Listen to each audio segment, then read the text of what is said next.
Hey everybody, and welcome to Some Patches Required, a show where we hope to educate and entertain you on the ever-turbulent games industry.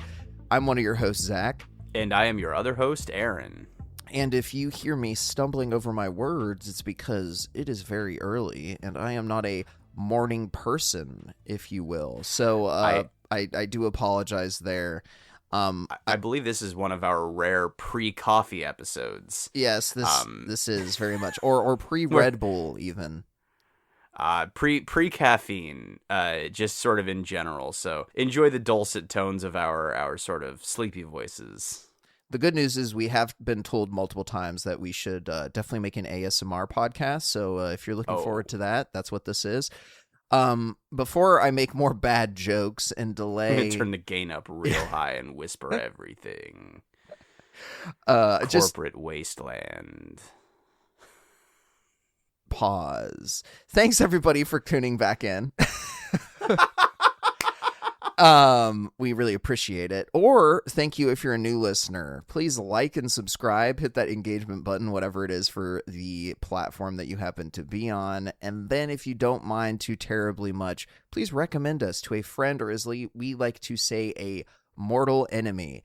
I promise that our introductions are normally a little bit more, coherent maybe than they were a few seconds ago, but like Aaron said, you'll have to apologize for our lack of caffeine on this fine morning. Yeah, and in fairness, we were of course playing that up a little bit, and also in fairness, if we want to talk about coherent intros, definitely do not listen to like the first 40 episodes of this show. There have been several different eras. We're trying to be in our concision era. And on that note, just to agree with you, Zach, thank you again to everybody who has been listening and is listening, and we really appreciate that. Obviously, sharing is fantastic, and if you did have any such inclination, our topic of conversation today is one that I think warrants conversation and certainly has been sort of a conversational touch point for industry people and fans of video games in general. So we're talking about the death of physical media and Sony's decision to kill off disc-based games starting in 2028. So if you have any particularly strong opinions about that, really in either direction, feel free to leave them in the comment section. Of course, we always ask that people be civil down there, but especially when it comes to something that can be as sort of contentious and personal as this. But yeah, there's a lot to talk about. We have a lot of opinions, as I think do like basically everybody in regards to this conversation. So if you'd like to join in, feel free to do so down there. And also, we realize we're a little bit late to the conversation here, but I think this all makes sense in relation to some of the conversations that we've had around games preservation in the past. Obviously, we've talked about Stop Killing Games twice at this point, and I think to a degree, this kind of ties into that overall narrative and mission that they are trying to push for, or push against, maybe would be the proper way of framing it. But just to jump into it, for those that don't know, which I'm assuming is probably not many of you, on July 1st of this year, Sony announced that it would be ceasing physical production of discs starting on January of 2028. They specifically cited shifts in trends and consumer preference being one of the main drivers for their decision. So ultimately putting it all on the consumers. And I will say the data, at least as it pertains to Sony games selling in physical media versus digital, it does look like Sony is not selling nearly as much physical product as they were before. The reason I say this is that Matt Piscatella at Circana released some stats specifically talking about historicals around like unit sales of physical media, and then specifically around PS games that have sold over 100,000 physical units. And I think one of the most telling stats that he shared was that in 2008, there were 100 PlayStation games that sold over 100,000 physical units. Moving forward to 2026, I believe it was only 7 PlayStation games that have sold more than 100,000 physical copies year to date. So that is a significant stark drop. And the other thing is, of these 7 games, Matt cites that none of them have sold more than 275,000 units. So that means if you do the quick maths here, it's very likely that PlayStation hasn't even sold 1 million physical units of a game this fiscal year or year to date. Yeah, the data itself, and I mean, there's always ways to kind of look at the data, and there are pieces of data that definitely support the idea that there is still a sizable market for physical games, right? Like, even 275,000 copies is nothing to sneeze at, right? That's a lot of copies of a game. But it's not the kind of copies, comparatively, it does not stack up, right? So the prevailing argument that Sony at the moment is using, and we're still kind of waiting in the wings to see what Xbox is going to do. I think we'll probably talk about that a little bit more down in the episode. But they kind of have an ace in the hole argument when it comes to why physical as a distribution method is no longer really, serving them as a company, serving the studios that make the games, because it's, added expense for a diminishing return. And if you do look at charts sort of mapping out physical sales over the course of time, the trend line is going down. So whether or not we find it distasteful, or whether or not we think that there's some sort of shady ulterior motive shit going on in the background, which, spoiler alert, there absolutely is, this argument does hold water. And it was always kind of an inevitability. I think that the uproar has obviously been justified, and I think that the uproar is to some degrees important, or rather, I should say, every bit as important as it is inconsequential to Sony. But it is difficult to fight them on the data alone. Well, I will say that even though it's difficult, there certainly have been some people pointing out that there is data that suggests that Sony might be fudging the numbers slightly in their favor, which, to clarify, I bet they are. I mean, when you're a corporation, you're going to make sure that the numbers that you're sharing are representing the ideas that you want to promote, especially when it comes to you saving money on manufacturing and pressing discs and dealing with storage for that, those discs that you're having to create. So I don't doubt that that's the case, but it seems like this data coming from Matt is likely very accurate and likely not super biased, to say that statement. And the reason I'm partially saying that is because one of the videos that we watched in preparation for this was from Jason Schreier, and he explicitly says, Matt is a very trusted source of information, and we have a ton of admiration for Jason Schreier. And if anyone was going to be very critical of the games industry and the leadership in it, it would be Jason Schreier, among other people like Paul Tassi, etc. So I think in the grand scheme of things, there is this massive decline in physical media. I mean, the peak of physical media was 2009, it looks like, based on the data that was shared, where we just had barely under 300 million units getting sold physically in the US. And so, we've been on a pretty stark decline since then. And the only other thing that I just wanted to mention is there was some data shared from an Insomniac leak that caused, some of this discussion, where certain games like God of War Ragnarok were stated to have had a 76% of sales being physical versus 24% being digital. Another kind of similar example being Lego Star Wars, the Skywalker Saga, 63% physical to 37% digital. Just because the general trend is that most games are selling more digital than physical does not mean that every game will follow that trend. Like, for example, with God of War, or maybe even with Lego, right? God of War is this franchise that people may want to own the physical copy of it just because it's such a tent pole, for lack of a better way of putting it. For Lego, it's a little bit more of a kid game. So maybe parents want to buy that for their kids because it's seen more as like a toy. We'll get into this a little bit when we talk a little bit about Nintendo, because there's some interesting stats there, as there always are. But, just because there are some games that suggest physical is still alive does not mean that that is the overall trend that we are seeing, would be the only thing that I would comment on. No, it's 100% true, and not to sort of like rob the Nintendo stuff immediately, but I had found an IGN article citing a source that says that Nintendo's physical media sales still account for up to about 38.5%, I believe, of their overall software sales. I hate to say some of that might be owed, in fact, to the part sorry. Some of that might be owed to the fact that Nintendo's online store for the Switch 1 was kind of a nightmare. And the Switch 2 is marginally better, so I'll give them that.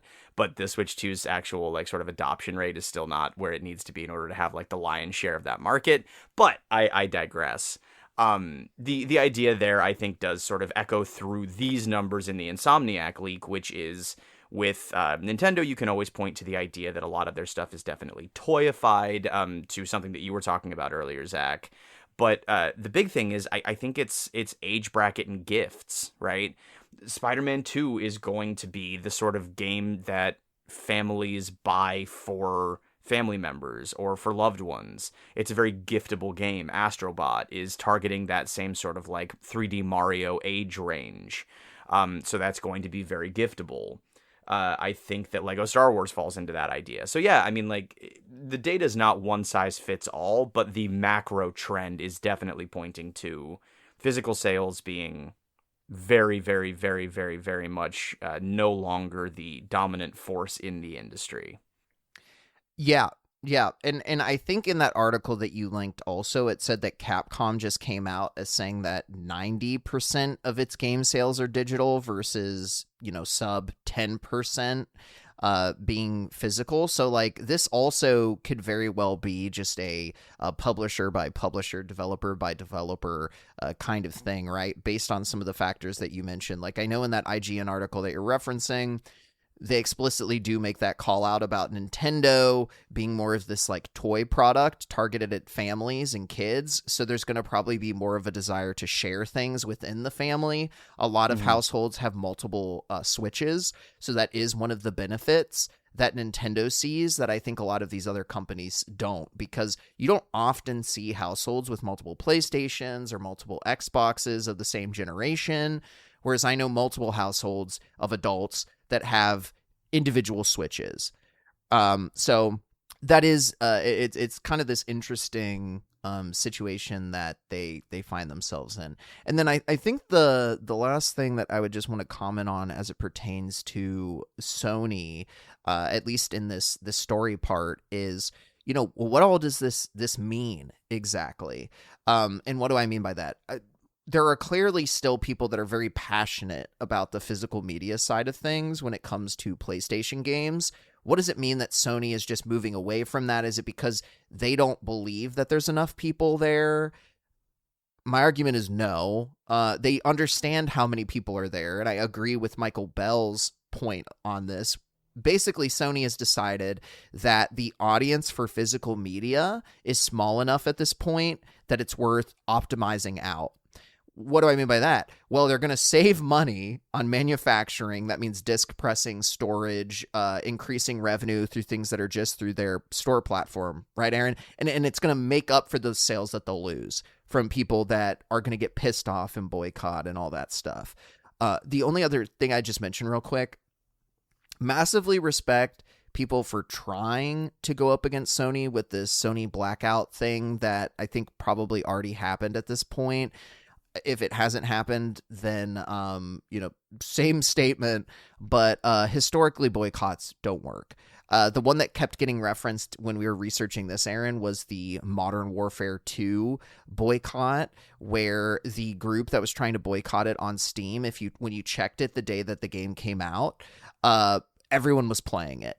People just do not have discipline around not buying things, especially entertainment products. No, completely true. There is there is a very, I don't know, there's a reason that the word keyboard warriors exists, right? And Sony is absolutely banking on the idea that the products that people are boycotting are also the products that people want. And ultimately, you're only really depriving yourself in very small numbers of access to this entertainment product at large rather than access to it the way that they want you to access to it, right? So stick to your morals.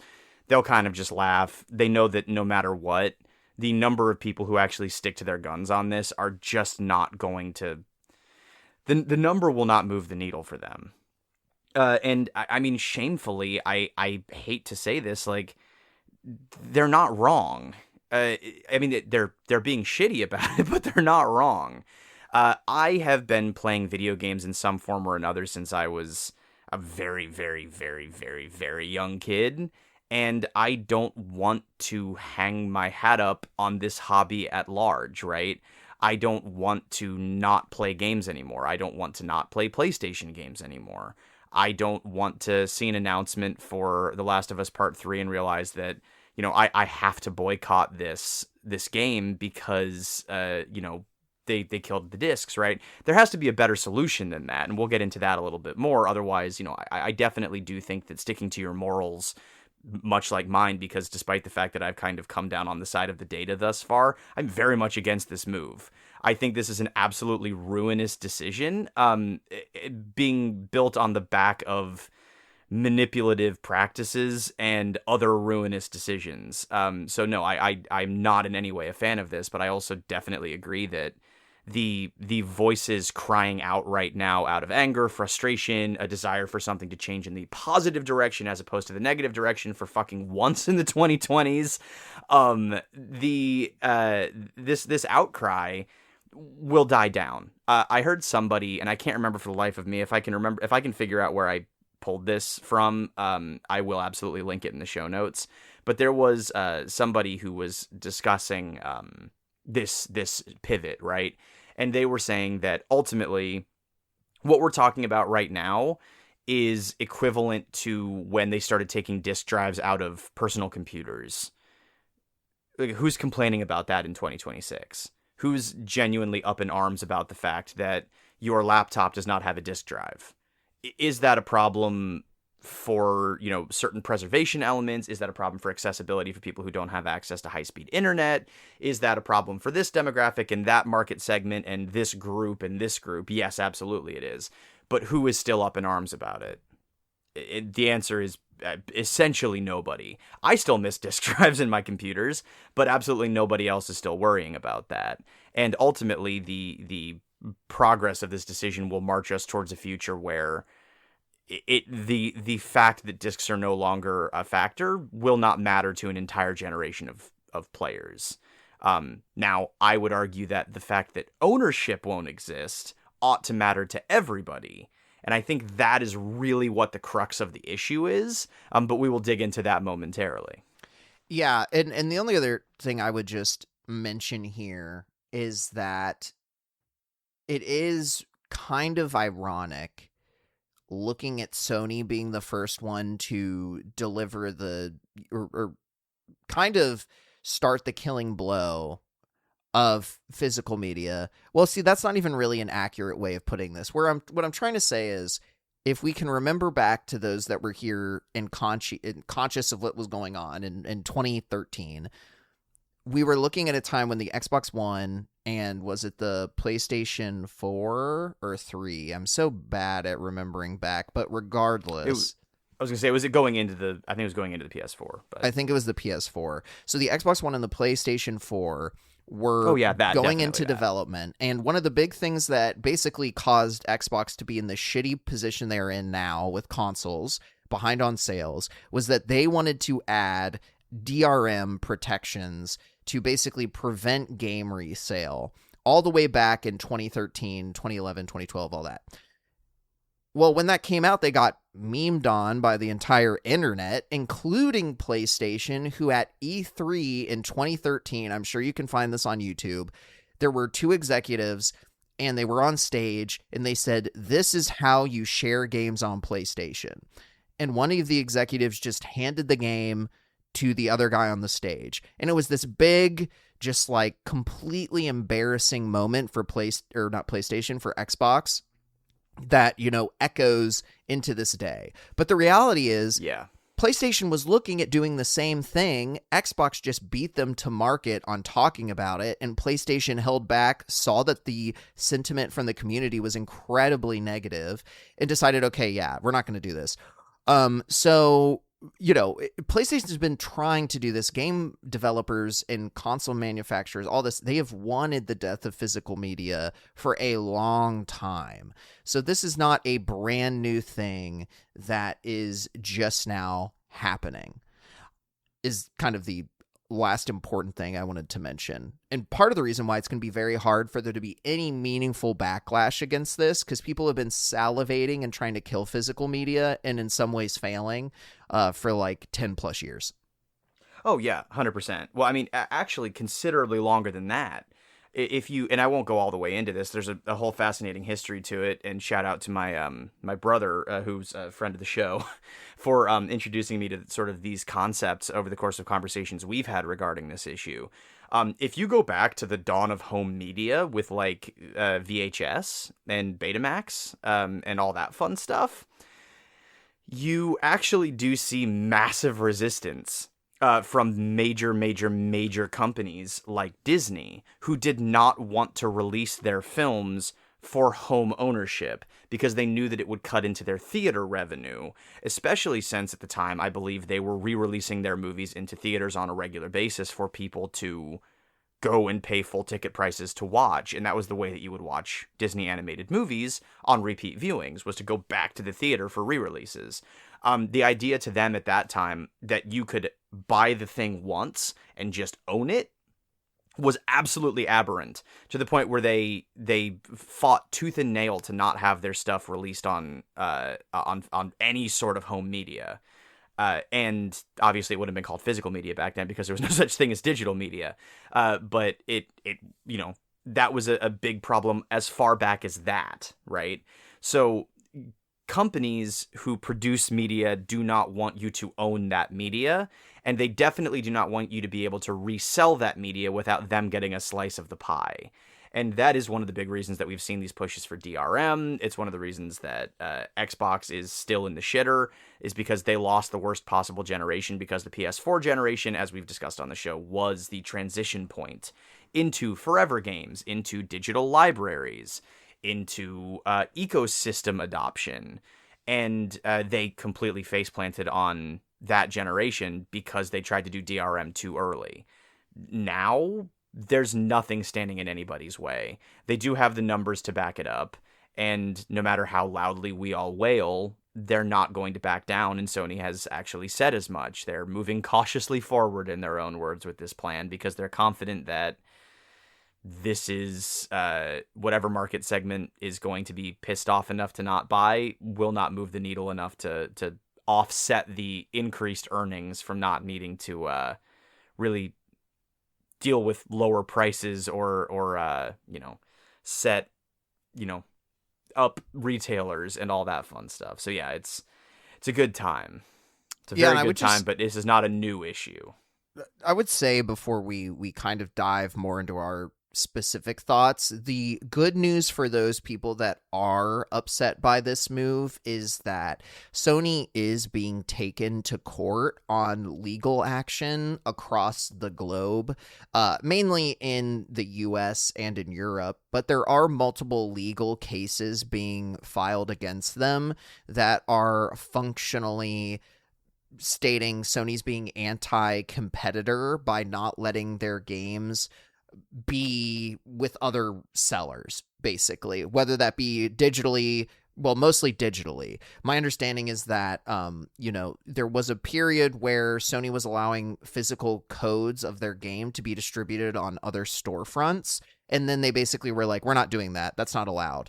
And so there's some cases talking about how Sony doing that is basically being anti-competitor because it's protecting their walled garden and preventing people from having real meaningful like sales or access to sales that they would had Sony let other platforms share codes of their game, whether that be, physical, digital, whatever, right? So there are some meaningful lawsuits out there against Sony that I think have potentially some traction.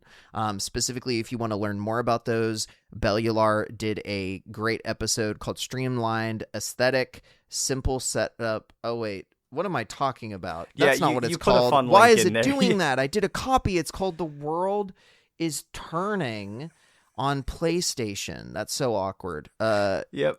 That's so funny. So I use Edge, and sometimes when I'm copying and pasting YouTube videos, if there's an ad, it will take the stupid name of the ad instead of the actual video. So anyway, that's really funny. I was saying that with conviction until I was like, simple setup. You were really. I was looking at it earlier, and I thought maybe you were just doing some bed shopping while you were also watching a Bellular video. No, no.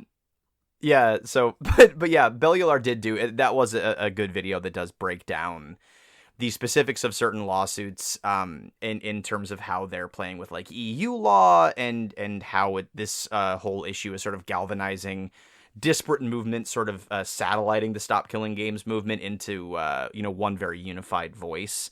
It's definitely worth a watch, and definitely not about beds. Yeah, no, the bed thing, I mean, you might get an ad. You might get an ad, the essential bed, but you could also describe this as the bed that we all have to lie in now. That is true. If you want, it's all a metaphor about it. Yeah. So getting to our thoughts, I mean, you already mentioned yours, Aaron. I think we need to seriously start taking games preservation more seriously, just because I think that this is a situation where we're all going to regret it if we don't. I mean, I think there's a potential for us to just have decades of games that are just gone, where people can't learn from them, people can't meaningfully reference them to improve the discipline in the industry that is games. And all of that is risked by this destruction of physical media and the destruction of ownership. I think, though, the most immediately obvious reason that this is not good is because following PlayStation's announcement that they were going to try and kill disc in physical media for the next PlayStation, surely, but also in 2028, is that both PSN, so PlayStation Network, and Xbox Live services had outages at the end of July. So PlayStation had one on July 24th. Xbox One had one 3 days later on July 27th.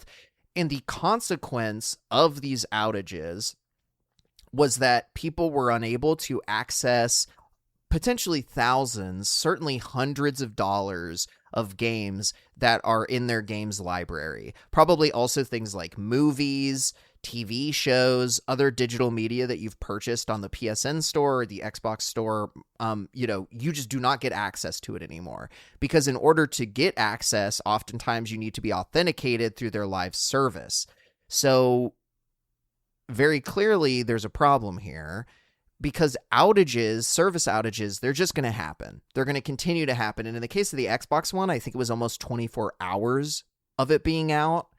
And I know that for them, they specifically referenced an external service provider being one of the reasons that their service went down. So they don't even have full control over whether their service can stay up or not, because there's external providers that they leverage that can have outages and lead to the problem. Like, it's this exponential thing that just the solution, you have the ability to access your games without an internet connection, and you have the ability to actually have real ownership or some kind of physical ownership of the product.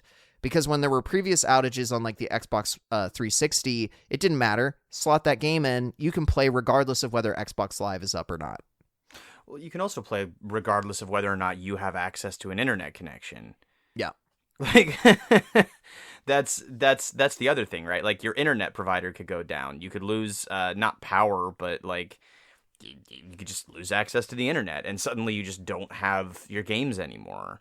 It is I have a whole lot of stuff I'm gonna say, but I'm gonna try not to do all of it in one big blast. But yeah, these outages are a pretty damning sort of indicator of what we can expect from an all digital future, right? And it's not that dissimilar from, as many things that I'm going to say will relate to, the streaming world, right? When you had a disc, right, or a VHS, right, you had your copy of John Wick 2 on DVD, and you're so happy with that, and your internet goes out. That had nothing to do with your ability to watch your copy of John Wick 2 on DVD. Absolutely nothing. But now that nobody actually owns any of their own movies, or if they do own their own movies, odds are they own them through a digital storefront that you can only access via the internet. It means that if your internet goes out, you don't own those things. You don't have those things anymore. Those are vaporware to you. It's such a baffling trade-off. The idea that we would all so willingly just forego the convenience of being able to do things offline because being able to do them online when it works is so convenient. And this is a pretty crystal clear example of instances in which that just does not work. The entire system breaks down and we're left with absolutely no recourse, but Sony doesn't really care because they already have your money, and Microsoft doesn't really care because they already have your money, right? You had to buy the box, and you had to buy the box to have access to the stuff that you also have to have internet to have access to. And don't get me wrong, I will get into that side of things very surface level in a moment, but yeah, these outages are a pretty grim omen, in my opinion. And they couldn't have come at a better time, but much like with everything else in this situation, no matter how loudly the evidence is being presented, it's just not going to matter. It's just not going to matter. Yeah, well, I mean, the crazy thing from my perspective too is like, just because digital can be convenient and also give you some sense of ownership, because you can let people fully download the game onto their system so that they're able to play it without having to have a connection to some kind of a live service. So you can get the benefits of the internet while also giving people more of a benefit of, physical ownership or whatever, right? Like, this is why, to some degree, piracy exists. And it's always said piracy is not a legal issue. It's a distribution issue. Or I think I butchered that, but I know for the fact that the end part of it is that it's a distribution issue, right? If piracy if it was convenient and easy for people to get everything in the way that they wanted, piracy would not exist. People pirate things because there's enough barriers to getting the product, whether that be price, the way it gets distributed, whatever, right? That people want to do it. And clearly today, people want more ownership. They want more of these other things. So they go and pirate the game because that gives them more of the benefits that they want and less of the hurdles. So I think that's a key thing. I had another thing that popped into my head. Oh, I remember what it was. The other issue with the way that things work on both the Xbox and the PlayStation Store is that Sony has been particularly bad in revoking access to TV and film that you have bought.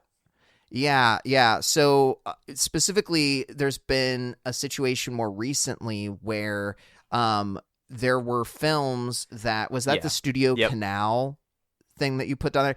Yeah, so there were a bunch of movies that people had purchased, but they being Sony, lost licensing rights to that film and television, and so they ripped it off of the PlayStation Store, which means that everybody that had spent their money to from their perspective, buy these movies, lost access to them completely. It was just ripped off their console without their consent, though they had paid for that media full price, presumably. So, I mean, they can just do that whenever they want. They have full ownership of what you can even have on your console because of the way that things are going. Yeah, and that dovetails nicely into one of the things I'm going to say. And I know we're kind of nearing the end of our time here.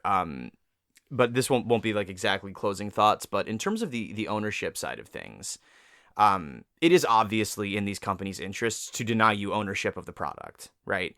If you don't own the product, they can theoretically prevent you from pirating it. They can theoretically prevent you from sharing it. They can theoretically prevent you from reselling it. They don't want you to own things. There's a reason that Netflix and Amazon Prime and all of these different online storefronts want to keep you in that constant recurring payment hellscape, and it's because that is the next level of late-stage capitalism, right? Recurring payments for access to a library of things that you do not own and will never own. That way they can keep you on the treadmill instead of just saying, well, I think I've bought enough stuff. Nope, if you want to see it, you have to keep paying in, right? So that is a pretty significant problem.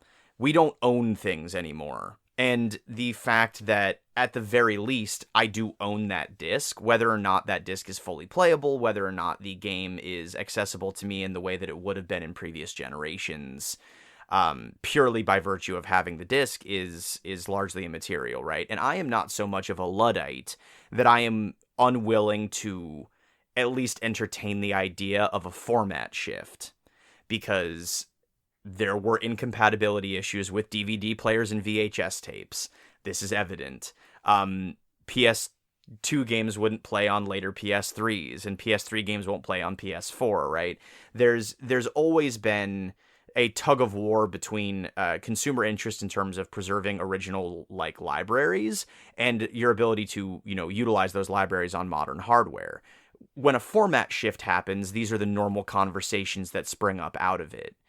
And there are anti-consumer arguments to be made there.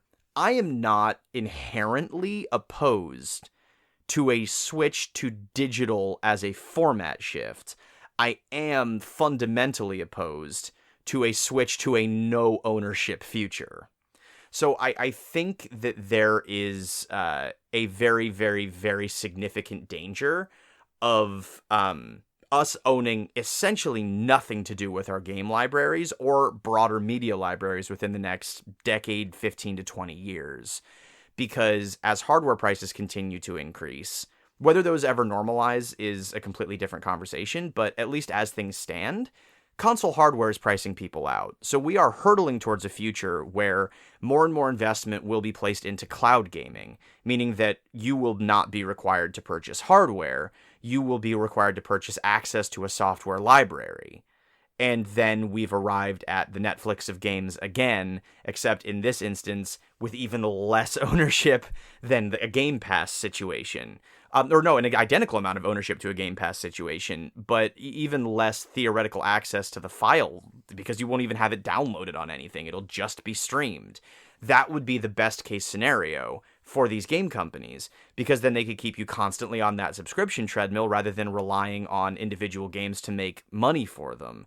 Individual games will continue to make microtransaction money for them, but all of that stuff will still be tied to an account as opposed to actually owned by you. And this is the future that we're moving towards, right? Is the idea that we won't even have the physical box. And again, maybe that's a format shift, but we need to start taking ownership of media seriously. We really, really, really do. Otherwise, we will lose it forever and there will be no recourse. And this is, I think, as big of a cultural sort of touch point and flashpoint as it is, because it really does signify an unfixable bridge being burnt behind us as we transition from owning things to not owning things. And that's the bigger problem, right? It's not just the death of discs, it is the death of ownership. And that is, I think, where there is potential for legislation to make things potentially better. I don't think that it will end up working, but I do think that we stand to lose everything if we don't try. Yeah, I mean, I will say that if you look at what CEOs at big publishers and game studios are saying, a lot of them are trying to sell this cloud-driven console future, which, to your point, would put people even more into the pocket of these corporations, just because you'd have a subscription instead of a console, a one-time purchase console, which sounds pretty fucking awful to me, generally speaking. But they're gonna make the same argument that they are now. They're gonna eventually, if enough people switch over, they're gonna say, well, due to shifts in trends in consumer preference. And it's like, it's not consumer preference, it's that it's too expensive to afford the hardware at this point. The one thing I did just want to say before leaving this topic is, or ending this episode, is I do think we may get mildly lambasted, because the reality is that physical media in a lot of ways has kind of been dead on certain platforms like Sony and Xbox for a while, because really you were basically just buying a box with a download code in it. So at this point, you'd have to make it to the end of the episode for us to get to this point. But the larger thing that I'm thinking about in this moment, Aaron, is maybe part of the reason that there's less of a preference for physical media is because it used to be, when, you know, you and I were growing up, you'd get the disc, you'd put it into your console, and you know what happened? Yeah. You could just play it. You didn't have to download anything. And like, that is a thing that just is not the case anymore. Is, you know, you buy the disc, but it's basically just a key, and then you have to spend hours downloading something. So if I'm going to have to download something, am I going to go to the store to then get something that I have to download, or am I just going to do it from home? So on your note of like a medium or a shift, right? Or like a shift in how we distribute games, I feel like part of the problem is we were just not putting all of the data on the disc. If there was a format shift where all of the data was on the disc so I could just play it when I popped it into my console, I'll be honest, I think physical media would probably be in a much better place to some degree. Now, I do think buying online is more convenient in a lot of different ways, but like, part of it is because I can't just plop the thing in and just watch it immediately. Yeah, no, I mean, play it immediately. And it's also, part of it is you can't just pop it in and play it immediately. Part of it is you have to keep, now it's inconvenient for people to try and keep track of discs. Discs are not immune to damage. Discs are, you can only fit one in the system at a time, so you have to take the disc out physically and put it back into a thing and then put another disc in. It's like, yeah, I completely understand the convenience of digital. I'm not opposed to digital. I am opposed to not owning my own digital files. That's for the haters. That is the actual crux of my argument. Again, I personally do like physical media. I like being able to look at something on a shelf. I like being able to touch the disc. I like being able to hold the VHS tape. I like being able to put the vinyl down on a turntable. Hell, I even like being able to put a CD into my car's CD player. But I'm not, again, so much of an elderly man screaming at the clouds that I'm unwilling to recognize the conveniences of digital formats as opposed to their physical counterparts. The problem is people just assume that digital and licensed are synonymous, as opposed to digital and owned. And that's the big problem, because right now that basically is synonymous outside of the realm of piracy or GOG. It basically is synonymous. So no, I agree with you. We might to some degree justifiably be getting some flack for that from people who only listen to the first half of the episode or the first 3/4 of the episode or whatever. But yeah, that is a problem. I think that you're right. If there was like a flash drive distribution method or something where everything was just sort of included on there and you could just plug it in and go, that would be great. But that's also kind of an unrealistic hope in a world where just because the discs have been pressed does not mean that the game is done. You know, the download file that you get for your early access, purchase of an additional $20 is going to be made redundant inside of 4 days because there's going to be another patch. Review copies of games are often, not representative of the final product that makes it out to players, because review copies are brought to reviewers before the game is done being developed. You know what I mean? They're still tightening stuff up and finishing that day one patch. This happened, there was a big deal with Crimson Desert recently, is that pre-day one patch, a lot of the stuff that went wrong in reviews was already fixed by the time the game came out, because things just move that way. So yeah, I mean, I don't know. It's all kind of a mess, but I think that the crux of this does rely on ownership. And I think that is the thing. If I can get 1 point driven home, it is to sit down and take an honest stock and evaluation of what it is you actually own in your media world, in your home. What do you own? Not what have you paid for, not what do they say is yours, not what is in your library. What do you own? and think about how that's going to change over the next handful of years. Yeah. Yeah. What can't get virtually yoinked away from you in the middle of the night, and you're like, oh, where did that go? Where did my John Wick movie go? Where did my copy of Pokemon XD Gale of Darkness go? That's a good one. I do have that on GameCube. That was just the first. That was just the first thing that popped into my noggin. Well, anyway, TLDR, to your point, ownership is important. I think there are a lot of legal battles fighting for the continuation of ownership and the expansion of digital ownership rights for people. So we'll see where a lot of that goes, but it's certainly something that people care a lot about. I would say I generally agree with you. I think I have less concerns with everything becoming digital and more concerns about what that means for ownership moving forward. But yeah, it's definitely a hot topic right now, which I think all makes sense. But I think we've largely hit on a lot of the things that we wanted to chat about. Yeah. I'm still quite incensed, and I could go on for several more hours. But in the interest of showing mercy to everybody's ears, I would be okay thanking Beach Girl if you would be okay with me thanking Beach Girl. I suppose that could be allowed. Okay, thank you, Beach Girl. Thank you for the good intro and outro music. We really appreciate that. It's still my favorite part of editing any given episode, as I always say. And I also, Beach Girl, very much appreciate you still having some music that I can listen to on various online platforms. Digital music, huzzah! Where, SoundCloud, Bandcamp, Spotify, YouTube, various different places where music can be streamed is the places that I find Beach Girl, and I encourage you, the listening audience, to go ahead and do the same, because it's a good time for your ears. So once again, thank you, Beach Girl. And I would just like to thank our friend over at Mosscat Market, formerly known as Dougie Art. They are the wonderful friend of ours that helped us with our style guide as well as our thumbnail for the logo for the podcast. So please show them some love on Instagram. Unfortunately, cannot support them financially, but you can support them with good vibes. So please make sure to show them some love. With that, thanks for tuning in to this episode of Some Patches Required, and until the next one, goodbye. Indeed. Goodbye!